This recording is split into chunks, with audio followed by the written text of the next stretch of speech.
집값 도대체 왜 올라요? 고금리 불경기라면서요. 고금리 불경기인데 집값은 도대체 왜 오르는지 이해가 안 된다는 그러한 내용의 기사 같아요. 보시죠.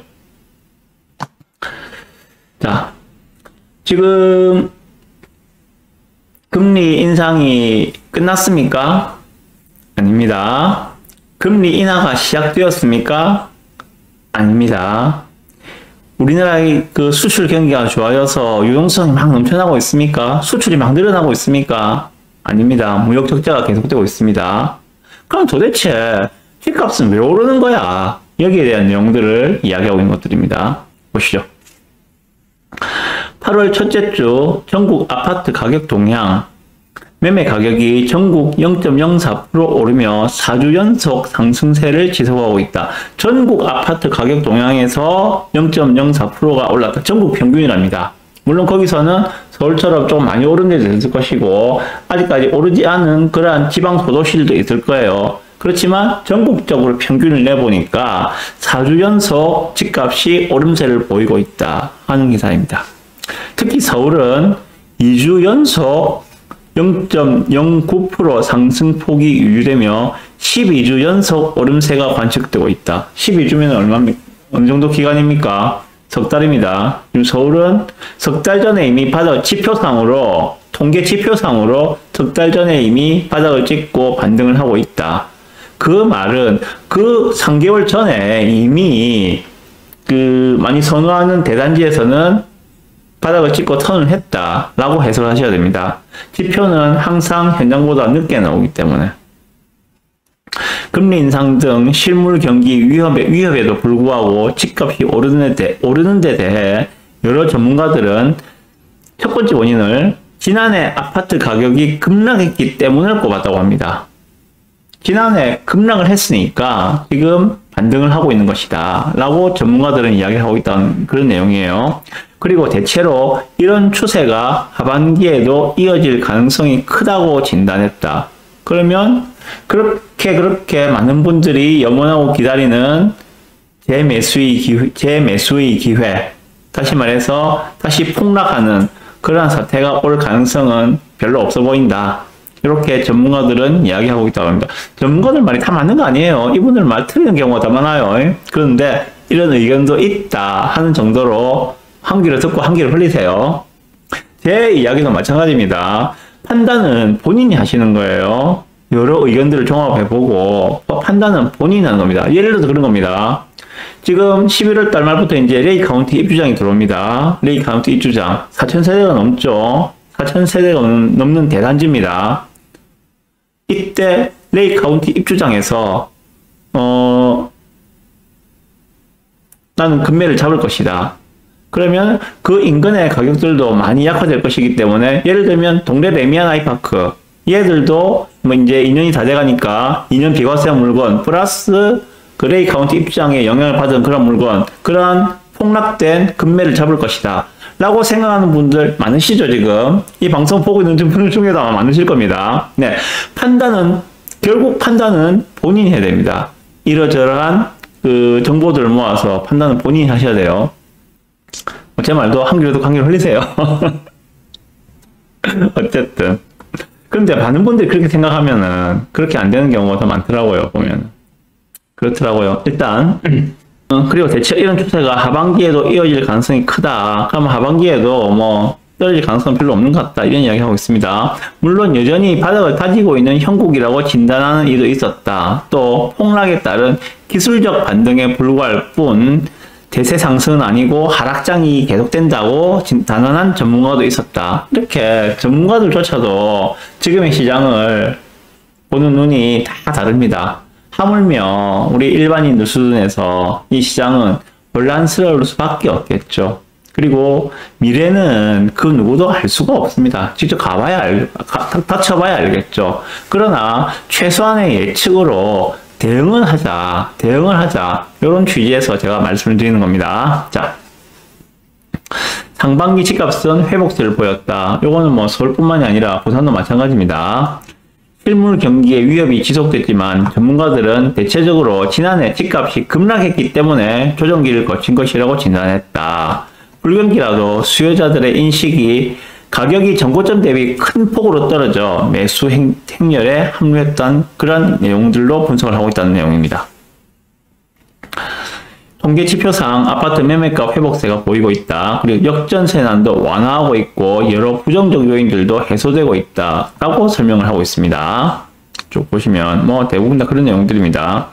역전세 부분들이 제가 뭐 다른 전문가들 말씀하시는 거 보니까 올해 하반기로 갈수록 역전세가 더 심화될 것이다 라고 말씀을 많이 하셨죠. 불과 한두 달 전만 하더라도. 제가 말씀드릴 땐 그랬습니다. 아마 3, 4월 달이 역전세 피크일 것이다. 하반기로 갈수록 역전세난은 좀 완화되지 않을까. 그렇게 말씀을 드렸는데, 모르겠습니다. 가봐야겠지만은, 일단 지금은 이제 스탠스가 바뀌었죠. 상반기에 역전세 우려가 상당 부분 개선되었다. 그리고 아파트 부문에서 매매가가 거의 회복이 이루어졌다고 판단하고 있다. 라고 말씀하시는 분도 있습니다. 또 어떤 뭐 전문가들은 아직까지 완전한 회복세라고 보기 힘들다는 하는 전문가도 있다라고 하고 있고요. 뭐 여러 가지 의견들이 공존을 하고 있습니다. 보시면 지금 제가 여기서 말씀드리고 싶은 거는 하반기에도 뭐 급락은 없을 것이다 라고 보는 분들이 좀 많은 것 같아요. 그런 것 같고 하반기에도 집값은 횡보할 것이다.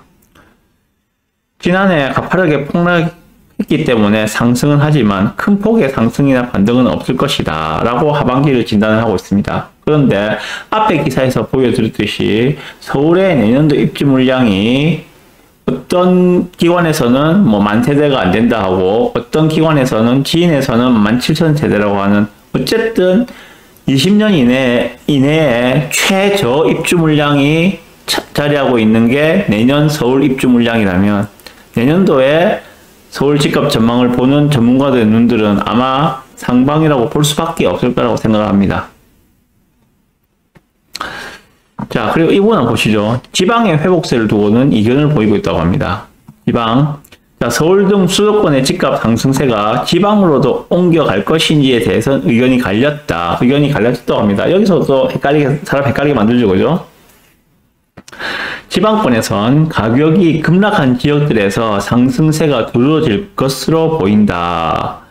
라고 하는 분도 있고요.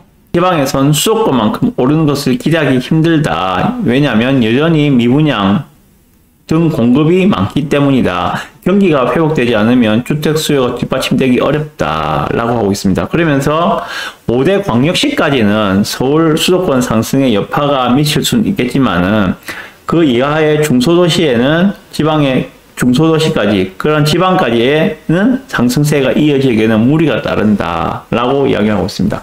결국 이분들도 지방 같은 경우에 지금 그 수도권의 상승세가 서울 수도권의 상승세가 미치지 못하는 이유는 입주 물량이 많은 그런 지역들은 상승세에 제동이 걸릴 수 있다. 뭐 이런 이야기를 하고 있는 것 같습니다.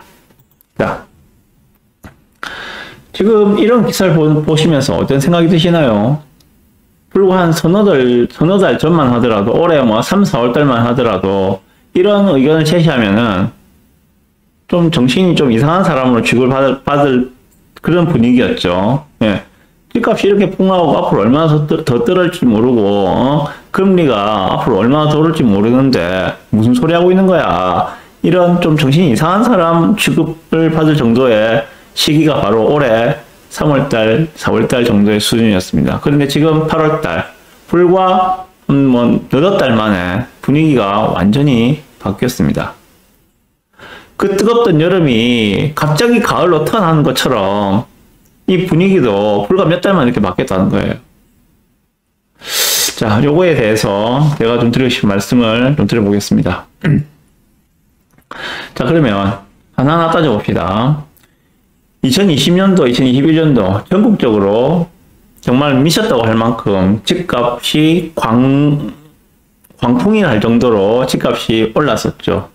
어마어마하게 올랐었죠. 자, 그 이유는 뭡니까? 뉴노멀이라 불리던 저금리 기조로 유동성이 넘쳐나면서 돈들이 갈 데가 없었잖아요. 그죠? 돈들이 갈 곳을 찾아 헤매다가 결국 지방 소도시까지 유동성의 힘으로 밀어올린 그런 형국이었습니다. 그러다 보니까 적정 공급량을 넘어서는 초과 공급이 나오는 그런 도시들까지도, 그런 지역들까지도 무차별적으로 폭등시킨 그런 결과를 낳았었죠. 그러다 보니까 거기에 버블, 소위 말하는 거품들이 형성되지 않았을까라고 생각을 합니다. 자, 그러면 그렇게 급등했던 집값들이 22년에 폭락 사태를 보이죠. 그죠? 그럼 22년에 폭락이 온 이유는 무엇인가? 폭락이 온 이유는 무엇인가? 그렇게 퍼져 있던 광범한 유동성들이 단기간에 급격한 금리 상승으로, 금리 인상으로 유동성이 확 빨아당겨졌죠. 그렇게 금리가 올라가면서 모든 자산 가격이 폭락했죠. 거기에 부동산도 예외가 아니었습니다. 주식도 폭락했고, 가상화폐도 폭락했고, 부동산도 폭락했습니다. 부동산 같은 경우에는 22년에 폭락의 수준이 우리가 알다시피 평균 30% 이상씩 폭락을 했다. 전고점 대비 30% 이상씩 폭락했다라고 알고 있습니다. 그보다 더 폭락한 지역도 있죠. 예를 들면 대구 같은 지역. 특징이 무엇입니까? 입주 물량 집중된 그러한 지역이었죠. 대구 같은 경우에는 입주 물량이 적정 수요량보다 2배 이상씩 많은 그러한 도시들은 더블로 폭탄을 맞은 그런 격이죠. 급격한 금리 인상 플러스 입주 물량 폭탄이 겹쳐버리니까. 자, 그럼 지금은 앞에서 말씀드렸지만 금리 인상이 끝났습니까? 아닙니다. 금리 인상이 시작되었습니까? 그것도 아닙니다. 경기가 좋아져서 유동성이 늘었습니까? 우리나라 수출이 많이 늘고 있습니까? 무역 수지가 흑자로 돌아섰습니까? 아닙니다. 그럼 도대체 왜 이러한 상승이 나타나고 있는가? 어떻게 해석을 해야 할까? 자, 봅시다. 예를 들어서 10억 하던 집값이 3억, 4억 수준까지 떨어지지는 않겠죠.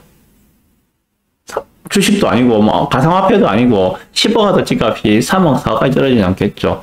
어느 정도 수준까지 떨어지면 예를 들어서 7억, 6억대 그 정도 선까지 떨어지고 그 이하까지 떨어지지 않고 횡보를 보이는 그런 구간이 나옵니다. 그 시기가 언제였는가? 작년 12월, 올해 1월이었습니다.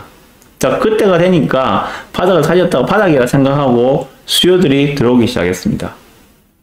그렇게 수요가 들어오니까 10억 하던 집값이 6억까지 떨어졌는데 6억짜리 매물이 팔려요. 그 다음 매물은 6억 5천이에요. 그럼 6억짜리 매물이 팔린 걸 보고 집값이 드디어 더 안 떨어지고 이제 바닥을 다지네 생각하고 6억 5천짜리 매물도 팔려요. 그러다 보니까 다시 7억짜리도 팔리고 이런 식으로 계단식으로 지금 올라온 게 현재 그 시점이라고 보시면 될 것 같습니다. 그래서 이렇게 수요가 들어오면서 최저가 매물이 팔리고 그 윗단계 매물까지 소진이 되면서 가격이 한 단계씩 올라온 그러한 상황이 현재 상황이다 라고 보시면 될 것 같습니다. 자, 그런데 여기서 주의해서 보실 거는 지금의 매수 수요는 누구인가? 무주택자, 1주택자로 대표되는 실거주 수요가 지금의 시장을 움직이고 있는 동력이다. 그래서 이들이 선호하는 지역, 이들이 선호하는 단지 위주로 반등이 나오고 있다 라고 생각을 하셔야 됩니다. 그 말은 반대로 말한다면 이들이 선호하지 않는 지역이나 투자자들이 선호하는 그러한 상품에 대해서는 아직까지 반등이 안 나오고 있다. 자, 예를 들면 그런 거죠. 투자자들이 선호하는 그 상품은 대표적으로 재건축 재개발입니다. 아직까지 재건축 재개발에서는 의미심장한 반등이 아직까지는 안 나오고 있지 않습니다. 물론 변곡점은 찍었다고 할 수 있지만 더 이상 하락하지는 않지만은 아직까지 유의미한 반등들은 나오지 않고 있습니다. 보면 알잖아요. 동네로키, 삼익빛이 보면은 아직까지 유의미한 반등들이 안 나오고 있거든요. 이렇게 이제 실거주가 선호하는 단지들 위주로 그리고 그런 지역들 위주로 상품들 위주로 반등을 했다고 말씀드렸습니다. 자, 그러면은 지금 상황이 앞에서 말씀드린 바와 같이 금리가 인하로 돌아선 것도 아니에요. 그죠? 그런데 이미 집값은 바닥을 찍고 반등을 해왔다. 그럼 만약에 이제 여기서 가정을 해봅시다. 만약에 내년에 금리가 인하가 된다면 어떤 현상이 벌어질까?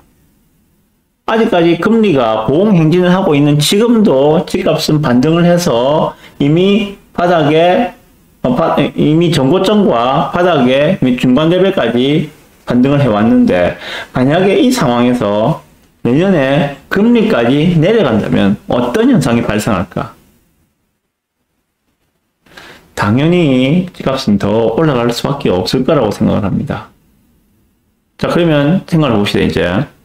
지금 상황에서 내년에 당장에 뭐 금리 인하가 된다고 단언할 수는 없겠지만 지금보다 금리가 더 올라갈 확률이 높을까? 아니면 금리가 떨어질 확률이 높을까? 자, 여기에 배팅 하시는 거예요, 이제 그러면.